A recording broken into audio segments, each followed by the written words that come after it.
What is up, ladies and gentlemen? Welcome back to the Raw Prospect Podcast. My name is Emmy Nixon. Today is March 15th, 2023.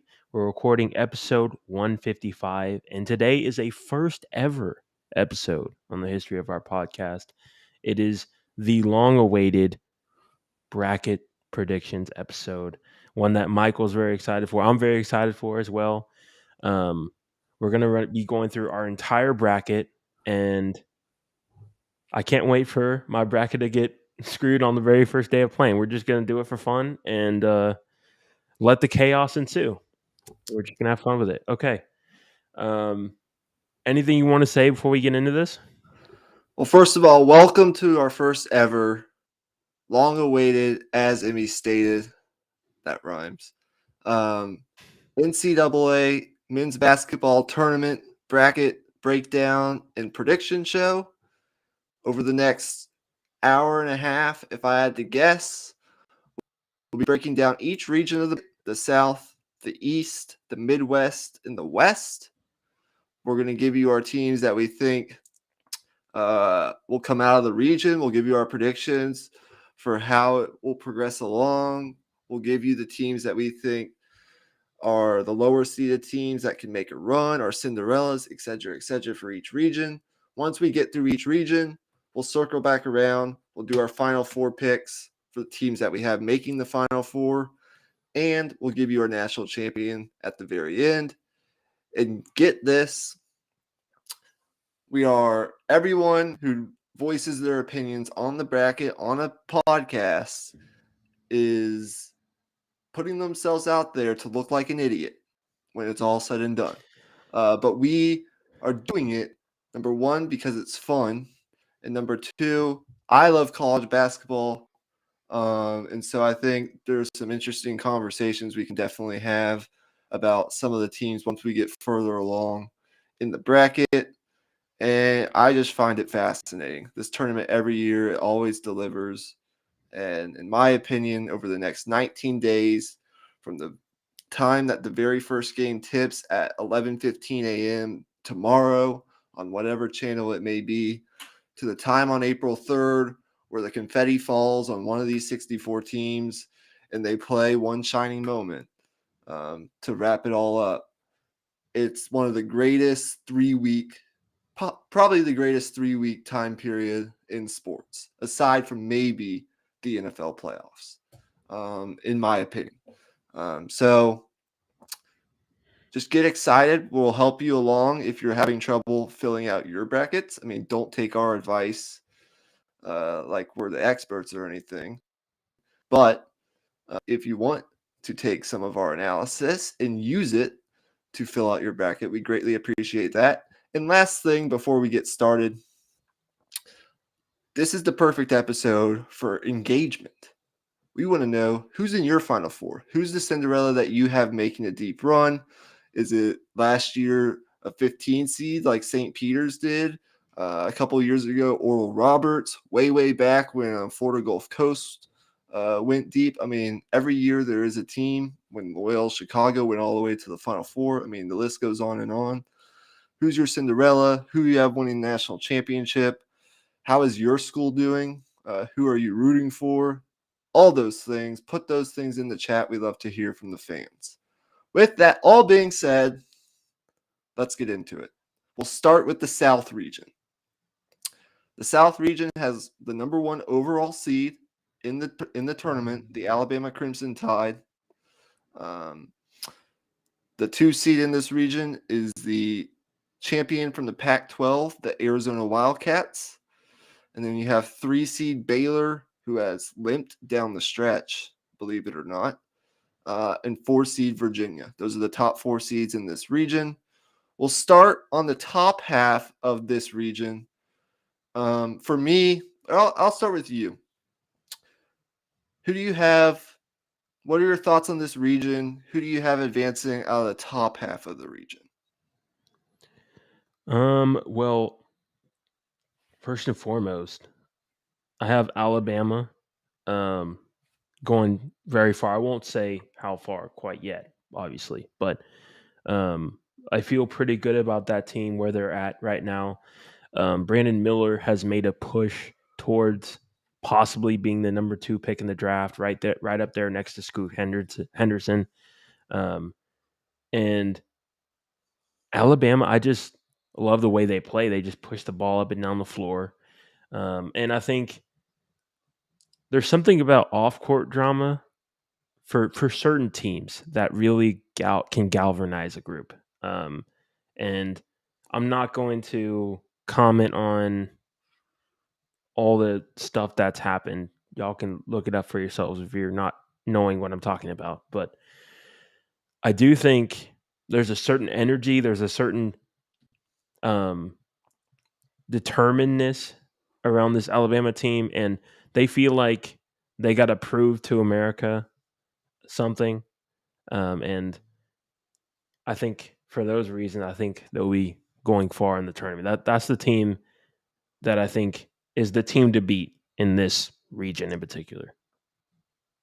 Yeah, I agree with you. If you look at Alabama, flew through the SEC tournament, even a challenging game against who I think is a really good team in A&M, blow by A&M in the SEC championship game. They're probably the only team in the country that I can think of right off the top of my head that goes 2 deep literally at every position. I mean, they go 10 deep. They have 2 at every position. When you look at it, they can throw it inside to Noah Clowney on the interior. They have Javon Quinterly and Nick Smith as an elite guard combo, and Brandon Miller is that separating factor on the wing. They have wing defenders. They have an interior presence. They have rim protection. They check all of the boxes that you need to check. Nate Oates has been there and done that. I definitely have them advancing past Texas A&M Corpus Christi. I have Maryland advancing past West Virginia, and then I have Alabama beating Maryland just because, as I said, they have the depth, they have a mix of experience and athleticism that I don't think a lot of teams can match up with. So I have Alabama in my Sweet 16. So yes, I do agree. Alabama is definitely the favorite in this region. There's a reason that they are the number 1 overall seed in the entire tournament. Now, when you look at the bottom half of the region, so starting with Creighton, going all the way down to Arizona, what stands out to you in this particular part of the bracket? Well, I think you have a lot of interesting high-scoring teams. Baylor, in particular, you have great guard play. A three-headed guard monster, if you will, that they always seem to have. And you say what you want about Baylor's defensive struggles. The fact is that they can score with anybody in the country, and any given night, if the shots are falling, they can shoot the other team out of a ball game and just push the math in their favor with how many threes they take and how many shots they get at the rim and just their rim penetration, their tenacity on the offensive end of the floor.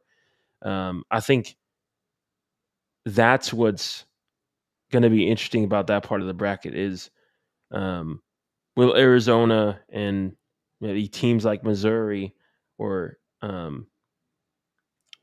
Utah State, will they have enough perimeter defense to face a team like Baylor? Because I don't know if any of those teams have faced a team with that much perimeter talent. Absolutely. To me, the fascinating team in this particular sub-region of the South is Creighton. Creighton has been a team that's fascinated me all season long. They entered the season with higher expectations than any year prior in which Creighton has been present in the tournament. They rank top 15 in KenPom. So they are a team that ranks up there in KenPom. They're a team that, based on their metrics, should advance decently far in the tournament. Their best player is healthy, the Big East Defensive Player of the Year, Ryan Kalkbrenner, who was hurt during their 5-game losing streak. But since then, they've won 9 out of 11 games. And I think, I'm not going to tell you how far I have them going yet, but I do think that if they're playing well enough and they get hot with, the guys that they have, not just Kalkbrenner, who's a 7-footer on the interior that's fantastic at protecting the rim, but also scoring and can stretch the floor, shoot a little bit of the three-pointer. But Ryan Nimhard as a point guard, and a rangy wing out there in Arthur Kaluma, who is a lethal three-point artist, along with Trey Alexander. They have shooters, and they have a starting five that can match up with any starting five almost in the entire country. I mean, there are not a whole lot of starting fives aside from maybe Alabama, possibly Houston, and a couple other teams that can match up with this Creighton team. Their size and athleticism and their length, along with their ability to shoot the three, matches up with almost any team in the country. I really like Creighton. I'm not going to tell you how far I have them going quite yet, but they are the interesting team to me in this region. And look, when you look at Arizona, they probably have the best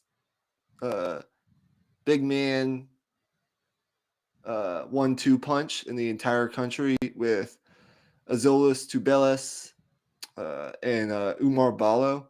They can run the floor. They play at a really fast pace. Kerr Kriisa is a fantastic shooter on the outside. I think Arizona, despite in years past, being a high seed and falling short, under a new regime and Tommy Lloyd, who's done a fantastic job coaching this team, winning the Pac-12, playing their best basketball at the right time, is also a team to watch out for in this region. So I like Creighton in Arizona, and I'm just going to get right to the point. I actually do have Creighton making the Sweet 16, getting past Baylor in the second round. Just don't love the way that Baylor is playing right now.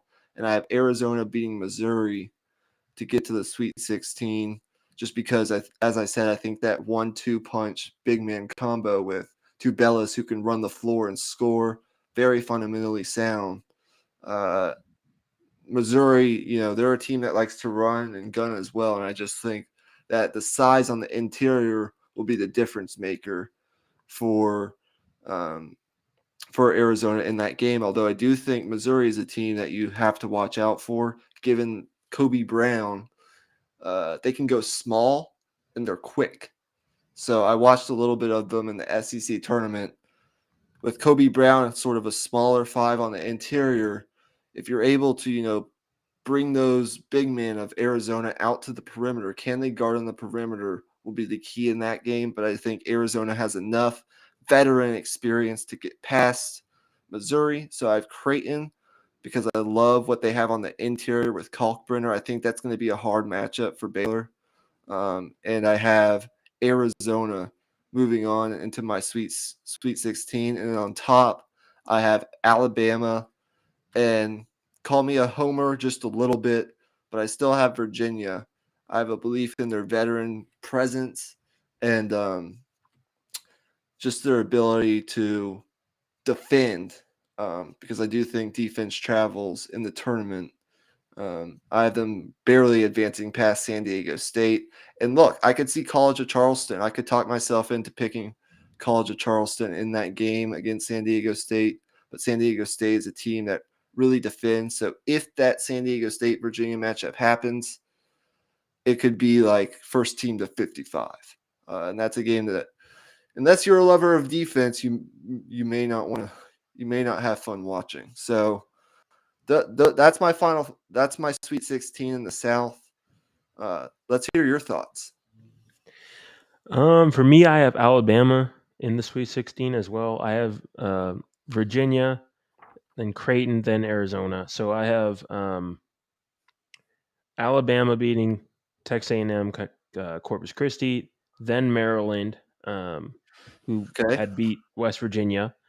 And then San Diego State, I have beating Charleston, Virginia beating Furman, and then Virginia beating San Diego State in a really close game.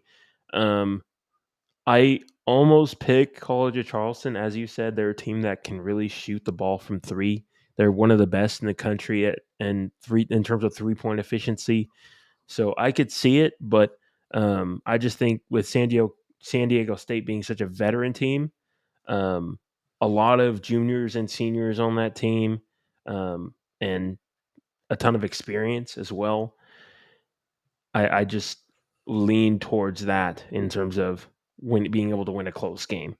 Um, Virginia and Furman. Furman was a team that a lot of people had upsetting Virginia.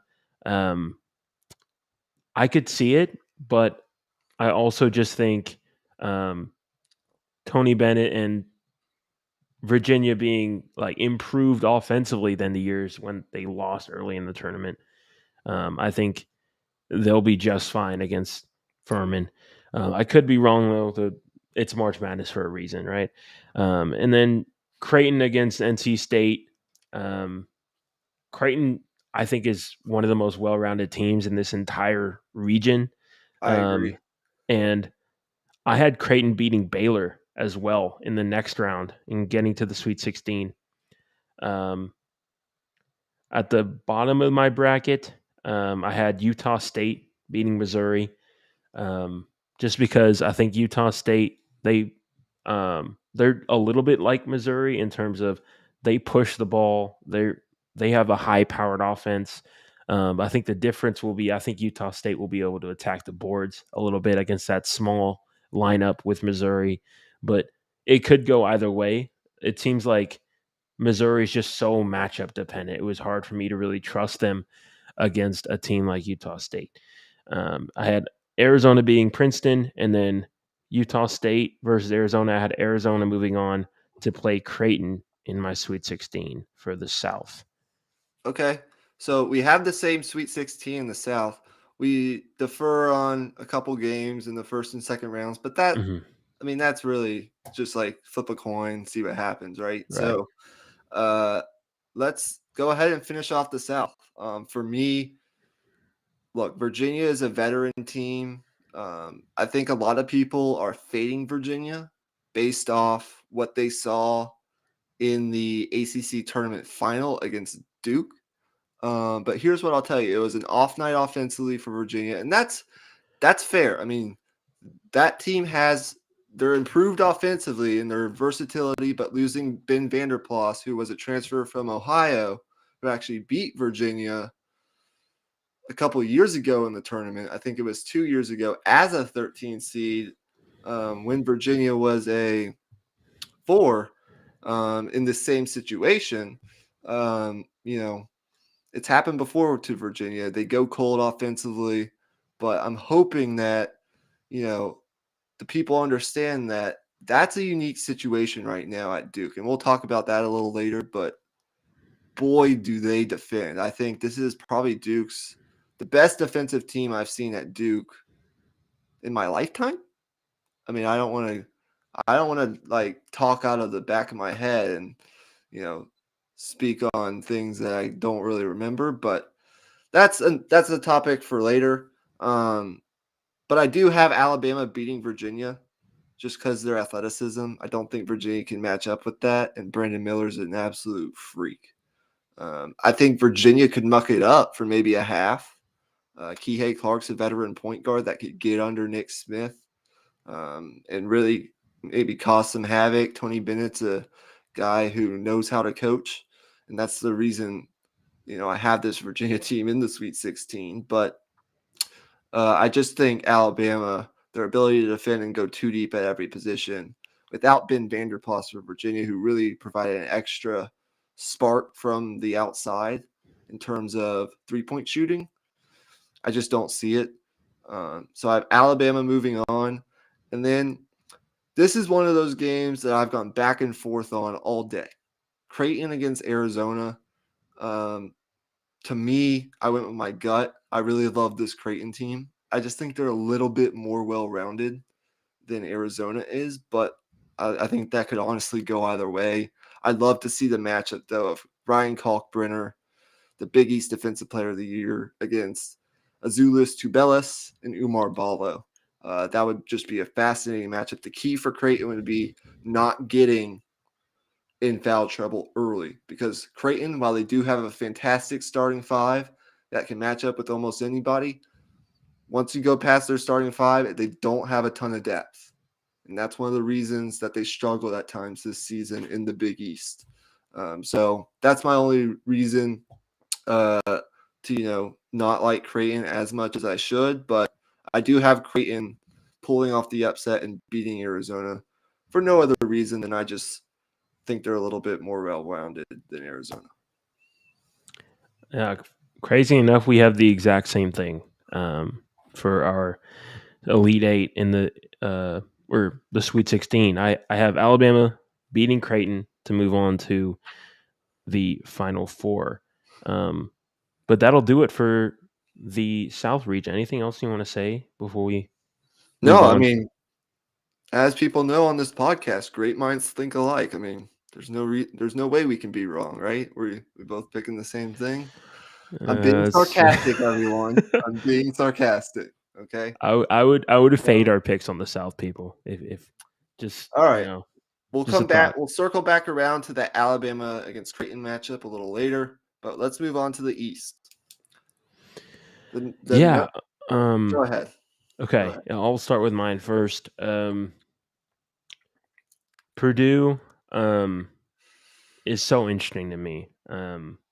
With Zach Edey being as big as he is and as much of a presence as he is, in college basketball we talk about a lot about implied offense. Like, is there a certain player you can go to when you need a bucket?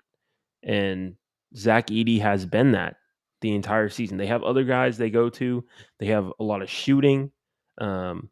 One of their guys, I can't think of his name, is really good shooting threes off of off-ball screens.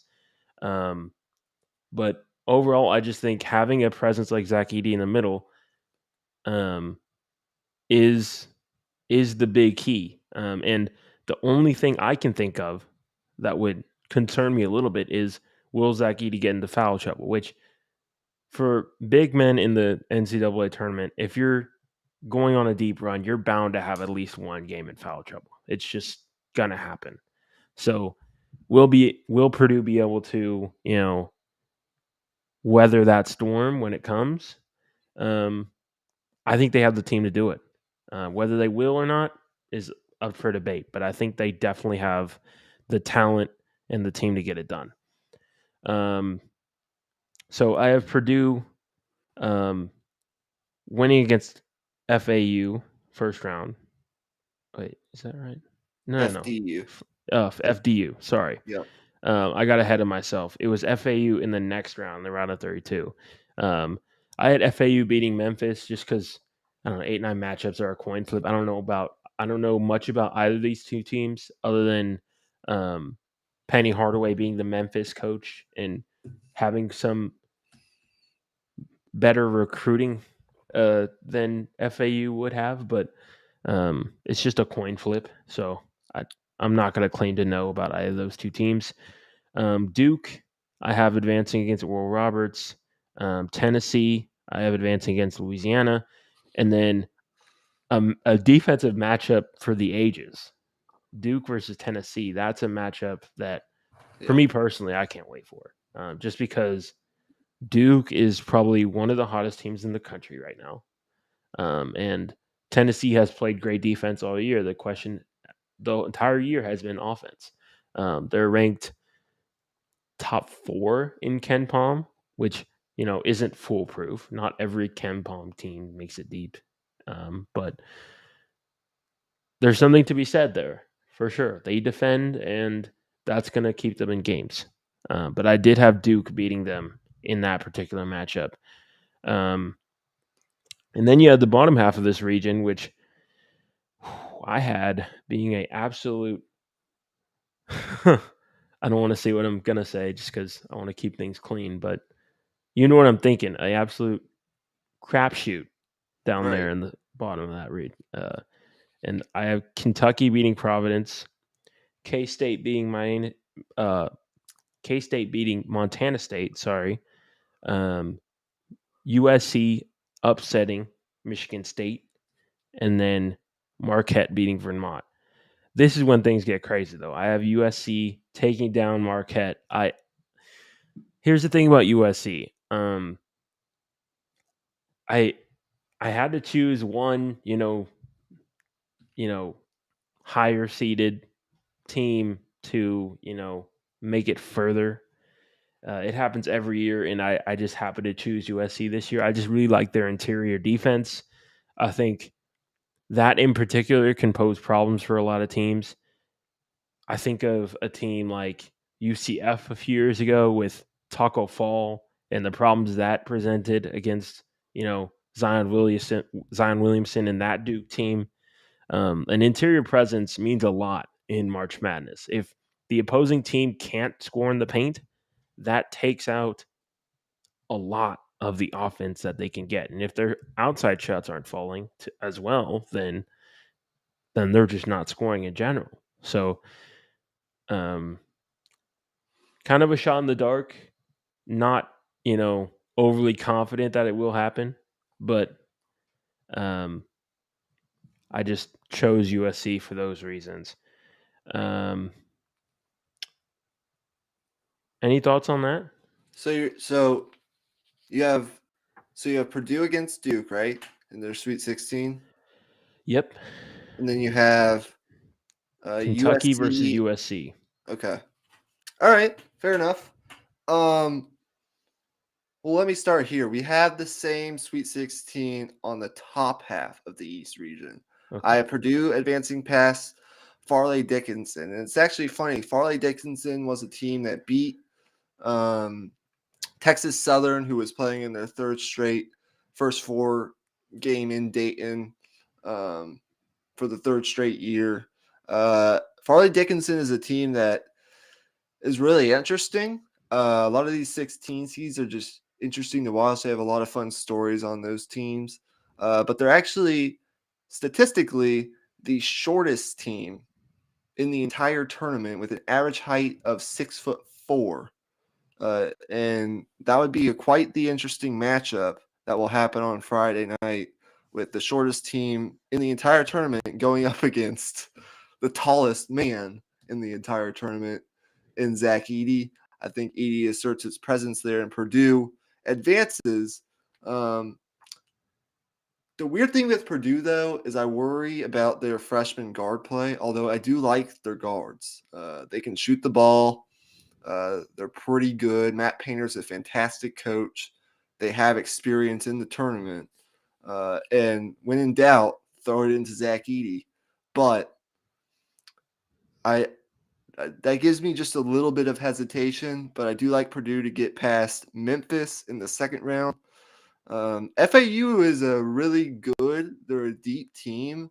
They're a popular pick, so I don't blame you at all for picking them. They actually finished the season with 31 wins, so they are a really good team. They can shoot the ball. But I just think that Memphis, coming off their American Conference tournament win over Houston, the way Penny Hardaway has this team playing with Kendrick Davis, who is one of the best guards in the country, I think the way that they can get into you defensively and turn you over is really scary. I think Memphis could give Purdue a game if they. I think Purdue could give. I'll put it this way: I think Memphis could give Purdue more trouble than FAU could, but I could definitely see FAU winning that game against Memphis. But I just went with Memphis because I watched them play Houston in the American Conference tournament final. Although Houston was without Marcus Sasser, and that's a question we'll get to later, it was still a really good Houston team that was playing that day. I think Memphis is playing well enough to get through that round. I have Purdue beating Memphis in a close one. I have Duke beating Oral Roberts. I mean, Filipowski on the interior is an absolute freak.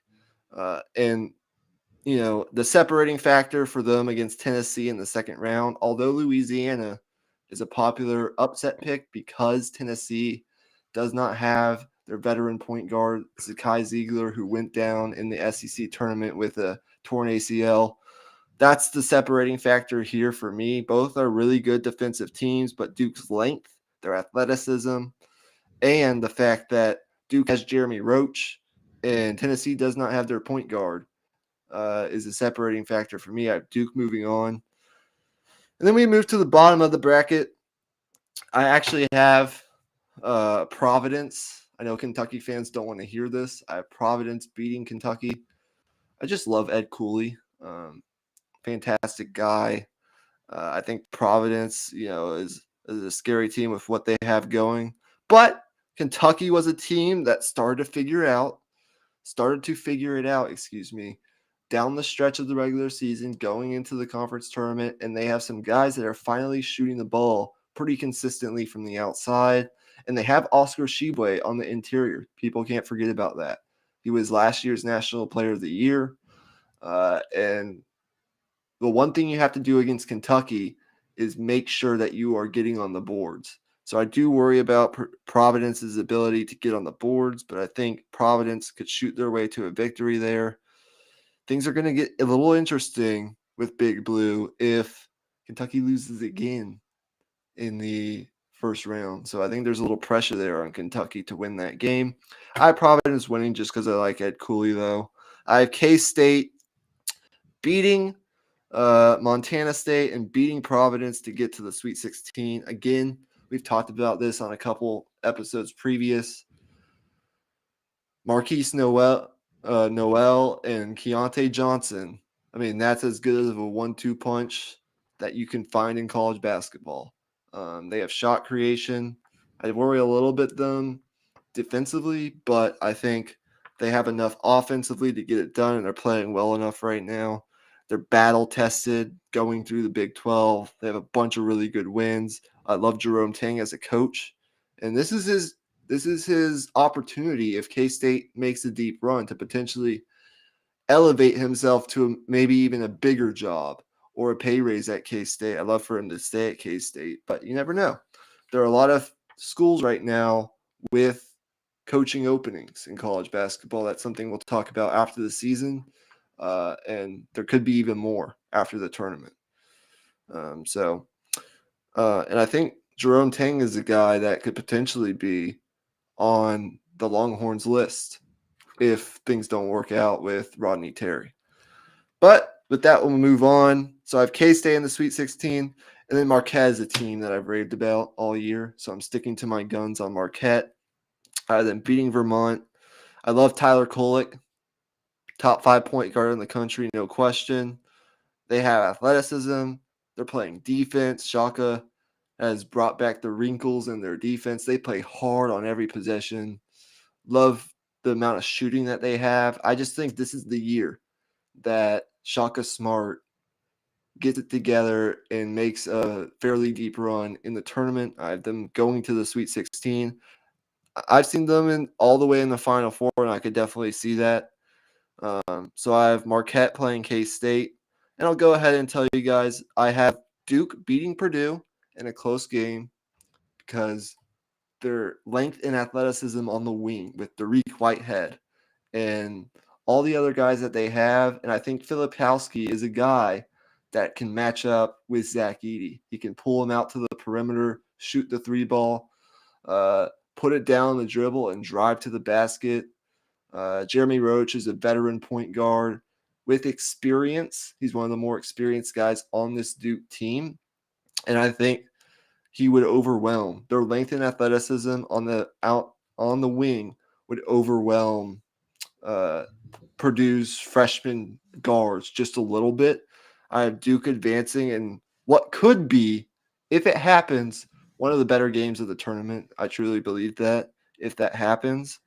So I have Duke advancing, and then I have Marquette, and also what could be a really fun game to watch, barely advancing past K-State.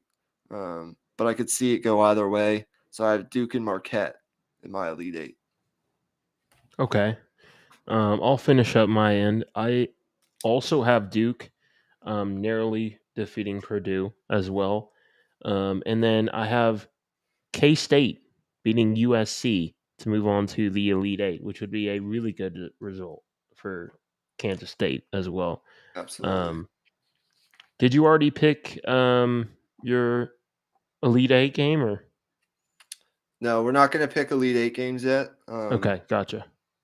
So let's move to the top right of the bracket to a new region, the Midwest. So we are now on the right side of the bracket. We've covered the South. We've covered the East all the way to the Elite Eight. We'll circle back around to those matchups at the end of the podcast. We're on a pretty good pace here. I like the pace that we're on. We'll start with you. The Midwest. Real quick, the number one seed in the Midwest is Houston, a really popular, the odds-on favorite to win the national championship. If they're healthy, I will say that. There's a question about whether or not Marcus Sasser will play their first game against Northern Kentucky, but I do believe they'll have him eventually in the tournament, and they have enough to get by these early rounds without him, but we'll talk about that a little later. Houston, the number one seed. Texas gets the number 2 seed in the Midwest. The number 3 seed being Xavier, finished second in the Big East. And then the number 4 seed, Indiana, with first-team All-American Trace Jackson Davis on the interior. So let's hear your thoughts on just the top half of the Midwest first. Houston going down to Indiana and Kent State. Okay, yeah. I have Houston moving on to the second round, and then in the 8-9 matchup, Iowa versus Auburn, I have Auburn moving on in that. Those are two very offensively centric teams, so that should be a really fun game. If you're into betting, bet the over on that game. Smash the over. Then I have Drake upsetting Miami.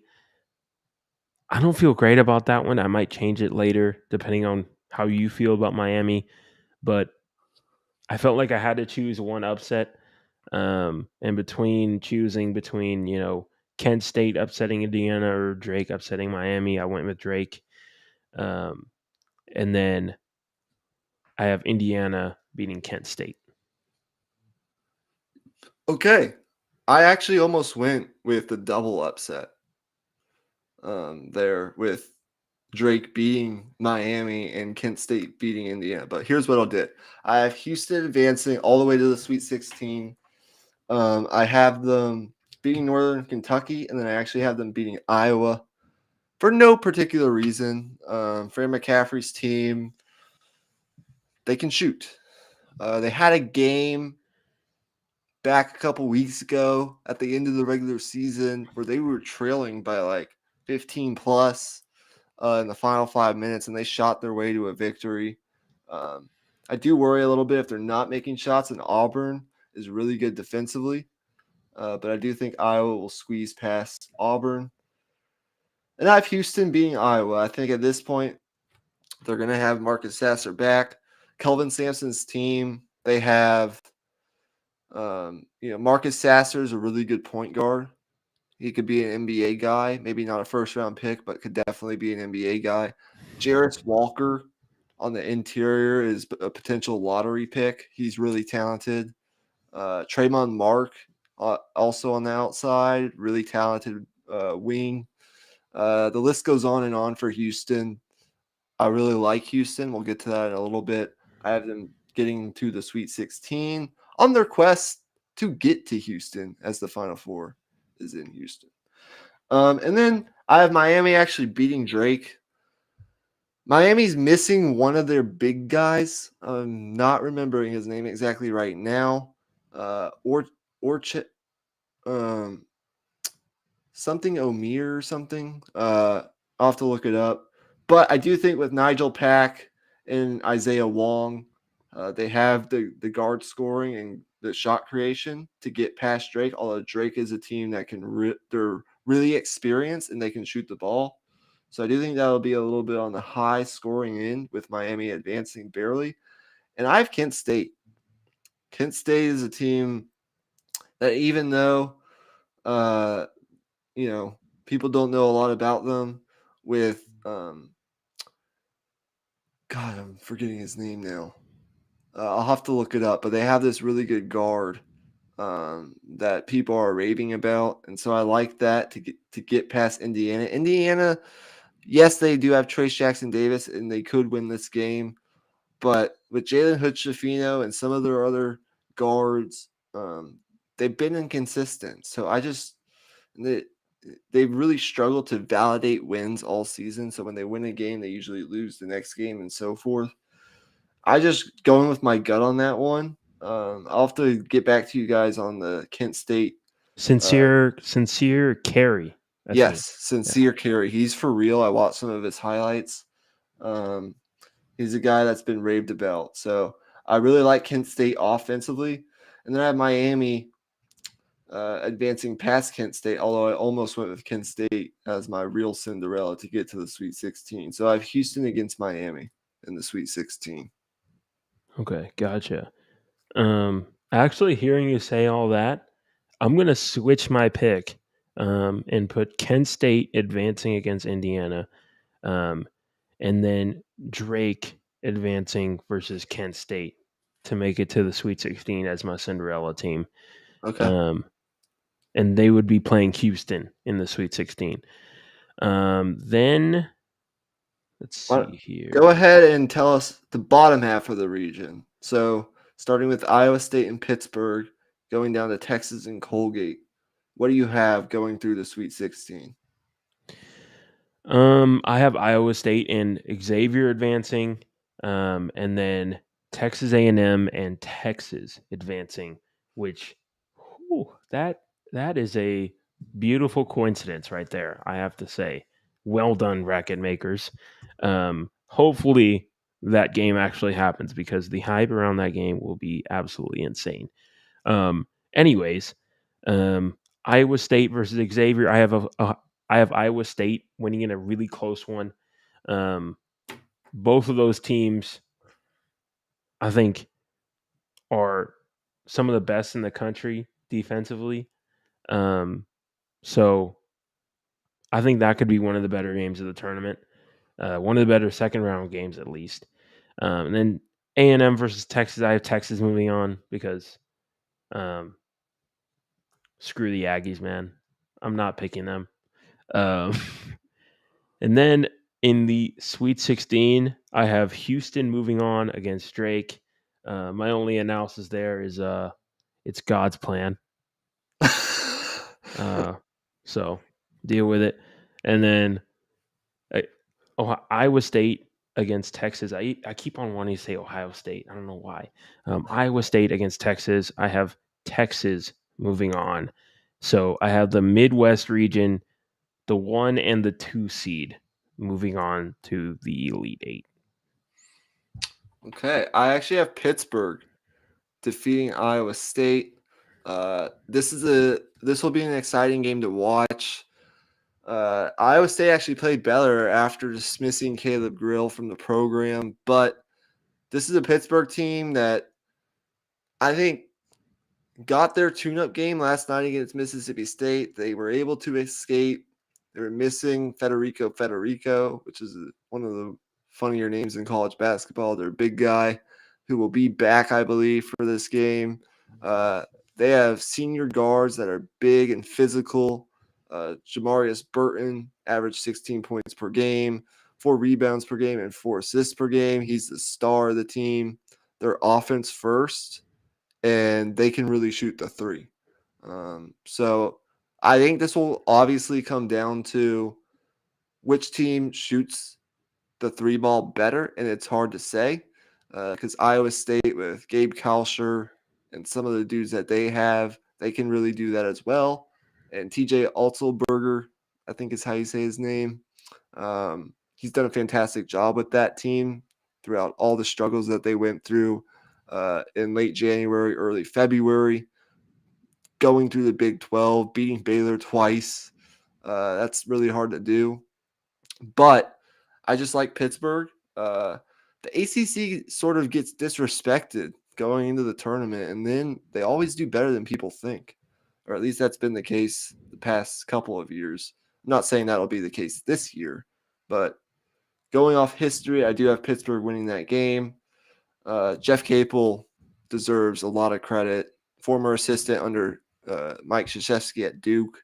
Pittsburgh won more games this year than they did in the previous 2 years combined. So that just shows you how Jeff Capel has been able to elevate Pittsburgh as a program. And then Pittsburgh against Xavier in the round of 32. Look, Xavier is another one of those teams that has a really good starting five. Sully Boom as a point guard is one of the best. Him against Jamarius Burton at the point guard spot would be an absolute fantastic matchup. I don't think either one of these teams has a whole lot of depth, though. So I went with Xavier. But that is an old Big East matchup. If you remember, before Pittsburgh joined the ACC, they were actually in the Big East. So that would be definitely an interesting one. Sean Miller, the coach at Xavier, has done a really good job. You remember he was a couple of years ago, he was coaching Arizona, took a year off, and then took the job at Xavier. Done a really good job with that team. They finished second in the Big East. I think Pittsburgh's run ends about right there. I actually have Penn State beating A&M for no other reason than they have this dude named Jalen Pickett, who Steeler fans are calling the second best Pickett in the state of Pennsylvania, which I would tend to agree with. Sorry, Jalen Pickett, but he's a fantastic player. And I think A&M relies a little bit too much on forcing turnovers and creating points in transition and attacking the offensive glass to create second chance points. And Penn State's a veteran team. They do not turn the ball over. So I'm basically relying on Jalen Pickett, who will be the best player on the floor, and their ability to bring that veteran presence and not panic under Texas A&M's pressure to win that game, but in a close one. And there's also a little bit of a part of me that does not. I want that Texas A&M matchup to happen because it would be awesome. But as a diehard Texas fan, there's a little part of me that actually does not want it to happen, just from a Texas perspective. I think that puts a little bit of unneeded pressure on both programs, but particularly Texas. But that's a different conversation for another day. That's more of a Texas conversation more than it is anything. And then I have Texas beating Colgate, although Colgate statistically is the number one 3-point shooting team in this tournament, percentage-wise.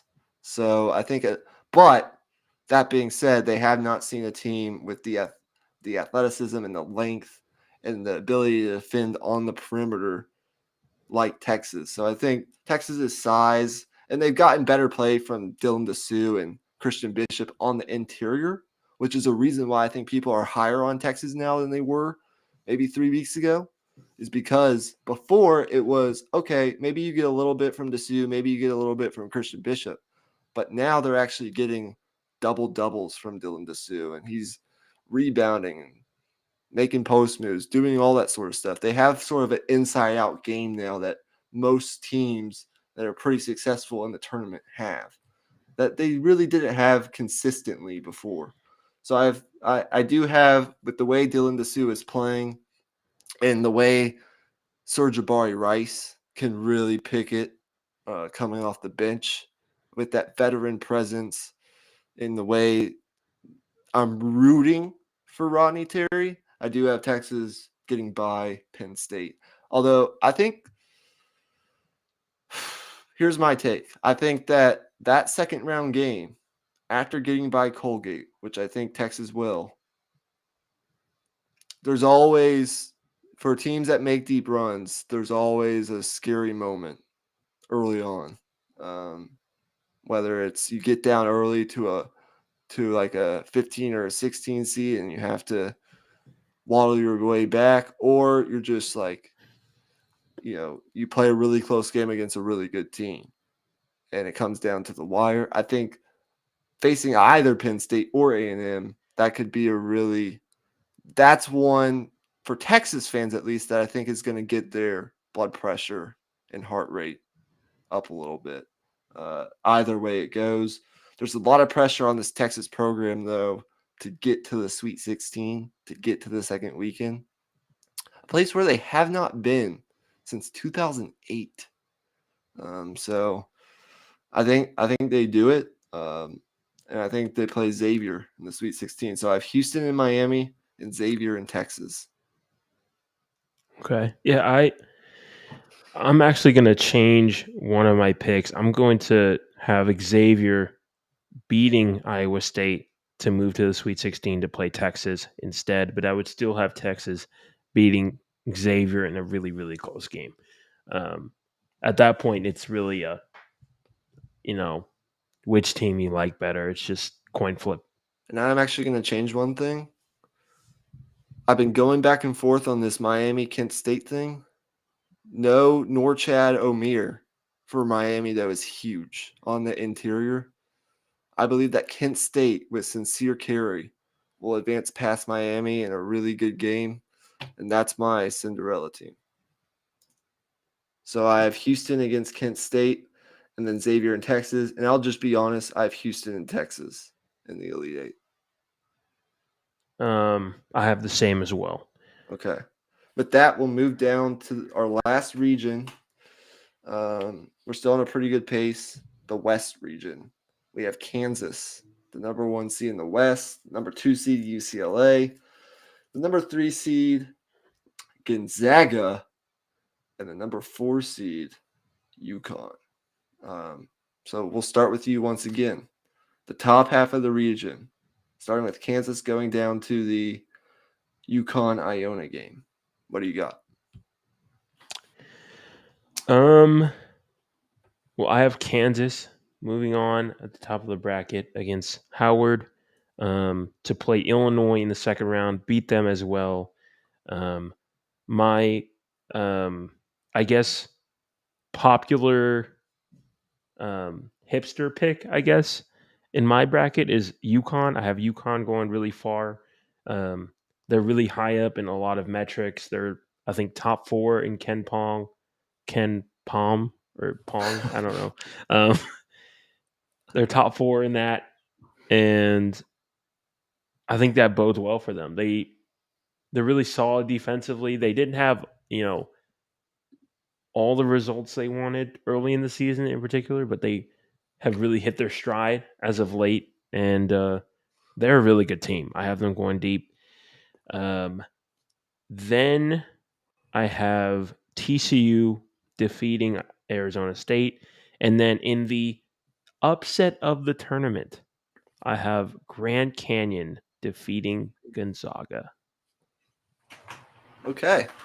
I like it, but well, let me just say this first. I do have Kansas. Now, the thing with Kansas is throughout the Big 12 tournament and coming down the stretch of the regular season, Kevin McCullough, a transfer from Texas Tech, really good on the interior, one of their better defenders, got hurt.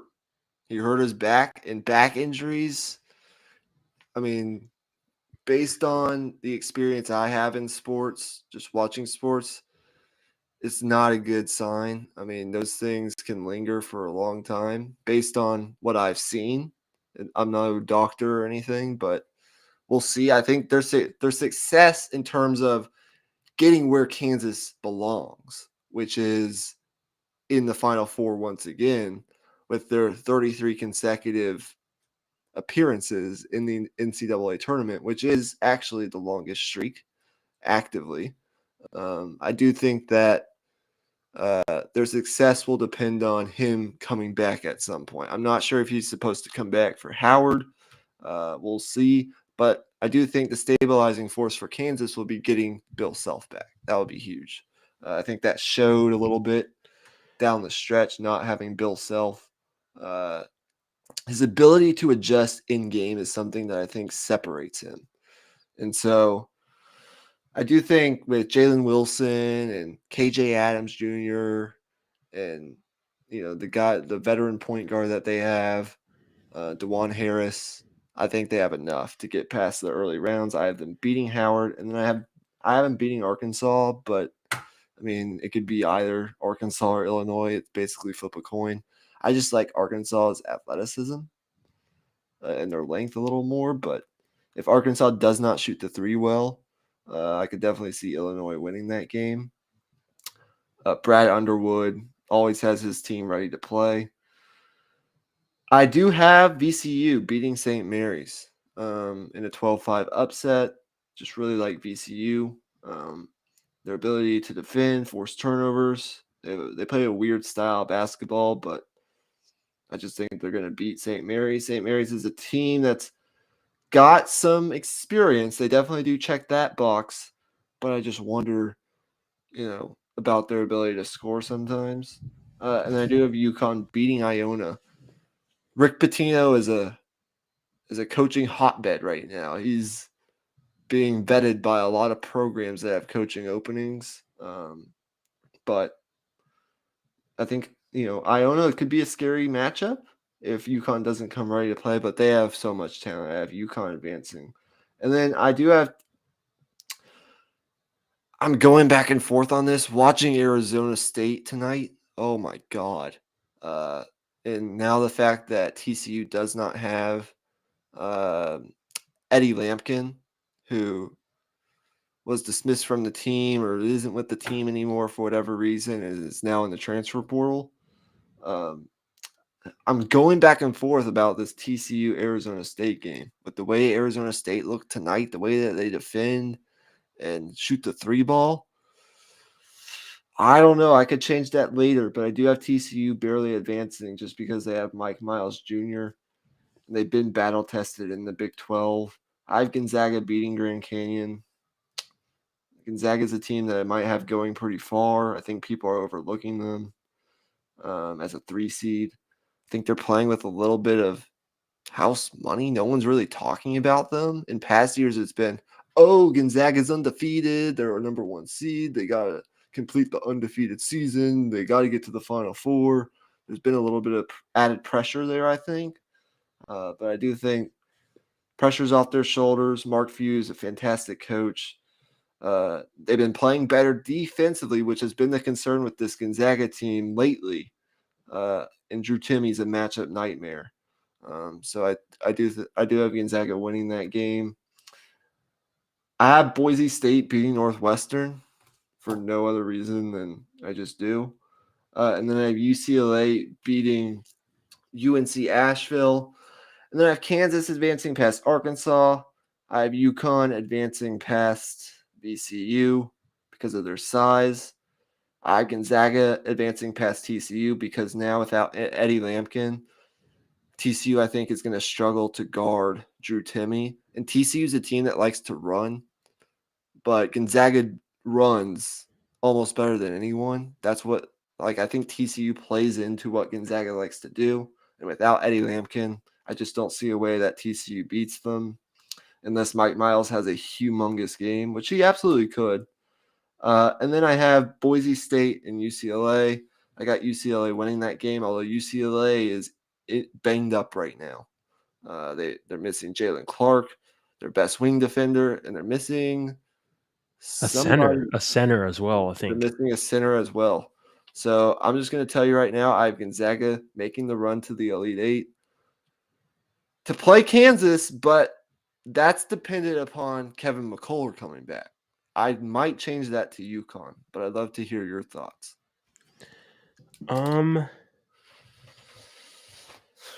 After everything you just said, I am going to change a couple of things. First and foremost, I'm going to switch my pick of TCU and Arizona State. I'm going to pick Arizona State. I think I agree with you on that.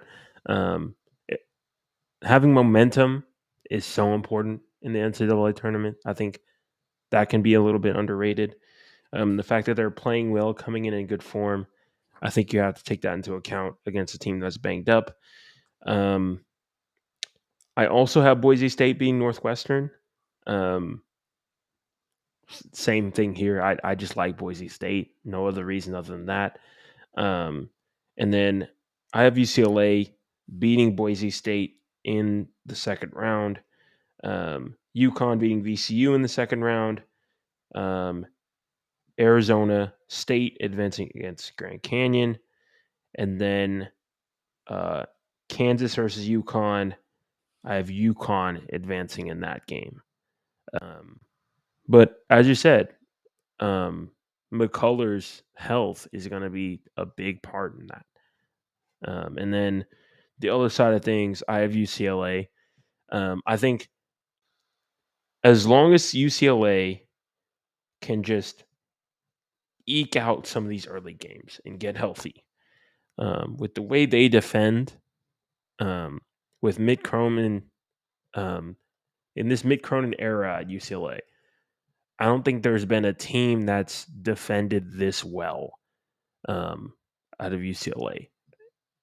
I think that might be a hot take, but I really do think with how they defend, they can beat anybody in the country. I think they can beat anybody in this tournament.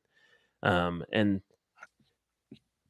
the one thing I would be concerned about is maybe just their tendency to take a lot of mid-range jump shots. The trend in basketball is take a lot of threes, take layups, and kind of move away from the mid range. But UCLA doesn't really do that. They take a lot of mid range jump shots, and they have guys that are very good at them. But if those aren't falling on one particular night, then it's all done. So that's the scary part about UCLA.